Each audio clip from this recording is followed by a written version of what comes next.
Welcome to Reddit Revenge. In today's story, OP destroys a Karen. I hope you enjoy. This is a burner account. Tried posting on Pro, but my burner account doesn't have enough karma. Names and places have been changed to protect the innocent and the not so innocent. Some years ago I started working for a heavy industrial manufacturing company. I lucked out and got a great supervisor for a boss, Joe. The work was hard, working 12-hour days for 13 days in a row, and then a Sunday off. Then back for another 13 days. I was young and didn't mind. It helped my wife and I save up for a house. After about 6 months, Joe noticed I was picking up on the work pretty fast, and promoted me to a group leader position. This came with a raise, and increased responsibility that most other workers didn't want. Joe would put me in troubled groups in his department, and I would work on general improvements and figuring out the issues. This was a union shop, and the mentality was to just put in your hours. Don't work harder or smarter, just do your time and don't kill the job. That was the unspoken motto. After a few years, Joe was promoted to a manager, and he transferred me with him to his new departments. While I wasn't a supervisor yet, I was the supervisor in all but name.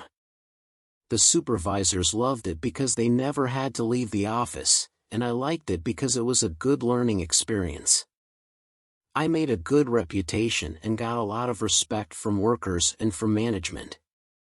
Eventually, Joe's areas were doing so well, he was promoted to plant manager. As before, he wanted to promote me with him, this time to a supervisor spot. We talked in length because the only supervisor spot open was working for Karen. Karen was female, a minority, and a member of the LGBTQ community. She was the poster child on the company website of the inclusiveness in the workplace. Literally, her face was the one they used. She was also a freshly minted manager, and Joe was not confident in her abilities, but me, being the plucky go-getter with a can-do attitude, decided to take the position. I had to interview with Karen and got to meet some of her supervisors. They were very quiet and reserved. Once I was promoted, I worked in tandem with another supervisor, Chris.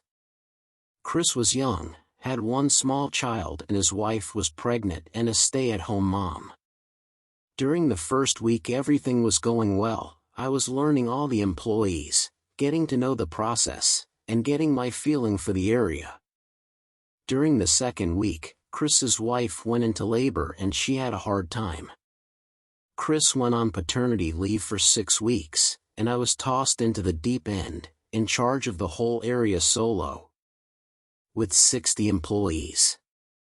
I was barely treading water, but I was doing my best.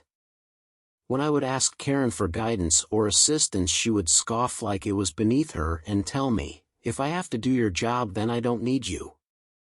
So I gritted my teeth and worked my tail off. My wife got me a smartwatch, and I was averaging 25,000 steps a day trying to keep everything running. We were holding our own, and employees all did what they could to help, as the satiation was not ideal for everyone. A few weeks and I was reviewing some quality documents, and I noticed that one of the quality gates was not being followed. I emailed the info to the quality engineers, and they lost their minds. This was a 4-hour operation on a 20-hour part that we were skipping entirely. Turns out one of the reasons Karen got promoted was because she was running her department so efficiently. Then it came to light that she made the decision to skip this quality process, saving that 20% of time.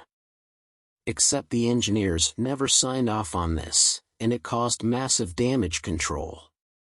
The process had to be reinstated, and the parts that were never checked had to have warranty extensions. This caused the company to have egg on their face, and Karen to look bad. During this time, Karen also became more vindictive. She would openly tell people she would never be fired and could do what she wanted. she would walk the departments, and if she didn't like someone, she would make the supervisors write them up. By the end of the day, she wanted us to find a reason, and if we didn't, she would take it out on the supervisors. For example, forcing the supervisors to stay late to do inventory or something else menial, just because she could. She would not let the supervisors make any decisions until she approved, so something like overtime had to wait for her approval, and she would not respond until the end of the day, causing the deps to scramble. Then if there weren't enough overtime employees to do the work, she would blame it on the supervisors. While the supervisors knew this wasn't right, we all needed our job, and tried to do the best we could for Karen and the employees. We were mainly rodeo clowns to Karen being the bull. The first day Chris was back, him and I were both pulled into Karen's office. She started berating me on how poor of a job I was doing, making her look bad, and how I never came to her for help. This made me speechless, because of the previous comments she made, and the fact that supervisor work was beneath her. After the meeting, I was still a bit stunned, but I put it together that she was about to railroad me out of the company, and this was the first step.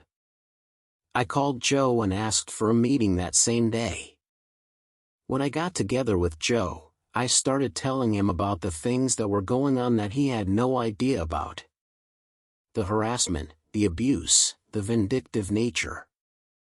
Ironically, while I was speaking with him, another supervisor called him to complain about Karen as well with the same grievances. Joe was stunned and said he would speak with Karen, but he gave me carte blanche on any open spot in the company, starting next day. He really didn't want to lose me. I did a lateral transfer to a different department doing engineering/IT work, and I thought that was the end of it. A few weeks later I was leaving work, and Karen mentioned that I never turned in my laptop and phone to her. I told her I didn't know I had to, but that I could give it to her tomorrow. She smirked and said she would get it back soon enough. I didn't think too much of it at the time. After about 6 months I had my review with my new boss Jake. The review went great. He was very happy with my work, and was a bit surprised at how fast I picked up things. At the end of the meeting Jake mentioned offhand how Karen tried to intervene in the review and get me fired, but Joe stepped in and squashed it. "Okay Karen, now you pissed me off." After I left Karen's department, the turnover rate went through the roof. The supervisors were quitting at a rate of 1 every 3 months. Keep in mind that this is a legacy company that had multi-generations working. Fathers, mothers, sons, entire families. Some areas had 3 generations, working side by side, and yet Karen was rolling over employees and supervisors like a steamroller. Working for her became the kiss of death. I casually mentioned to Joe about the turnover, and he told me he couldn't figure out what was going on. People were quitting without notice, and no one was doing exit interviews. I told Joe that Karen was writing people up to force them out. When they would hand her the resignation letter or 2 weeks' notice, she would tell them to leave immediately and throw away the letter. Then she would tell HR that the person quit on the spot, and that was the end of it. Joe told me that because of who she was, and how high she was, the company wouldn't do anything to her until they had an airtight case, so went to work. I took the supervisors working for Karen out drinking after work a few times a week, and made sure I had my hand on the pulse. If someone was quitting, I made sure they emailed their letter of resignation to Karen, and CC'd Joe and HR, stayed for their exit interview, and that they called the company integrity hotline for good measure. Things were progressing well, and I had all the supervisors on board, except Chris. Chris really needed the job, and Karen was not writing him up. Through a stroke of luck, I found out Karen was low-balling his raises, as a cost-saving measure. That's why she was not harassing him. When I told Chris he was furious and wanted to quit on the spot, I encouraged him to speak with Joe before he leaves. Joe and Chris had a very productive meeting, and Chris decided to stay. Now all the supervisors were on board. Joe brought in an HR bigwig from the headquarters in Kansas, and over the course of a week, each supervisor was sent in for an interview discreetly without Karen knowing. By the time the interviews were over, they had emails, texts, eyewitnesses, and a mountain of evidence. This next part one heard from other people, HR, Joe, etc.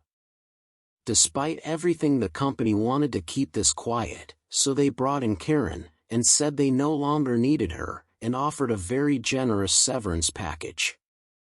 Karen, being Karen, lost it on the HR people. She threatened to sue for discrimination, and even called a lawyer. That's when the company pulled out the stack of evidence and rescinded the severance offer. After a few months, Karen found a new job as a plant manager in a different factory, and I found out where. I casually mentioned to the union reps at my factory, where Karen was working, and suggested that maybe they should give the union at the other factory a call. She was fired within 3 months for employee harassment. Last I heard, she had to sell her house and move out of state to find a job. The end. Now let's check in with the community and read a few comments. Angry Yank 2 says, "This is delicious revenge, especially the part when Karen talked her way out of a severance package." Kai Side says, "Some people don't learn. She'll probably never change, but good job making her go away." And that's all for today, folks. Please like and subscribe for more daily videos. I hope you enjoyed. See you next time.